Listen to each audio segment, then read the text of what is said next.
इते मांखे ॿुधाई त पीर जो ॻोठ भरिसां जागीराणी सोलंगी धुरिन में तकरार तां फायरिंग नौजवान मरणिंग थी पियो। ॻोठ कोट पुलवारी इलाइक़े में फायरिंग में ॻोठ बाग वासी वसीम सोलंगी सख़्त ज़ख़्मी थी पियो। ज़ख़्मी नौजवान जी हालत ॻणतीअ जोगी इस्पताल मुंतक़िल कयो वियो आहे।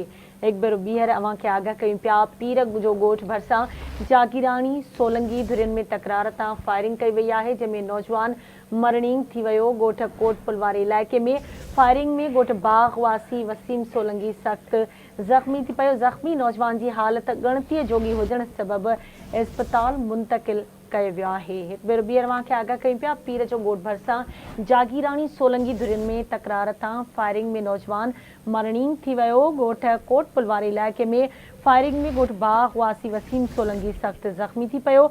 ज़ख़्मी नौजवान जी हालत ॻणतीअ जोगी, जंहिंखे इस्पताल मुंतक़िल कयो वियो आहे। तफ़सील मालूम कंदासीं। असां सां लाइन ते मौजूद आहे आवाज़ न्यूज़ रिपोर्टर अब्दुल रज़ाक कलहोड़ो। जी अब्दुल रज़ाक। जी बिल्कुल ही पीरकोट भरिसां कोटपार वारे इलाइक़े में हलंदड़ जागीराणी सोलंगी तकरार सां ॻोठ बागवा ते जागीराणी बिरादरी जे फायरिंग जे नतीजे में नौजवान वसीम सोलंगी जेको आहे उहो सख़्तु ज़ख़्मी थी पियो आहे, जंहिंखे पीरकोट इस्पताल मुंतक़िल कयो वियो आहे। जी ठीक है, मुझे मेहरबानी अब्दुल रज़ाक।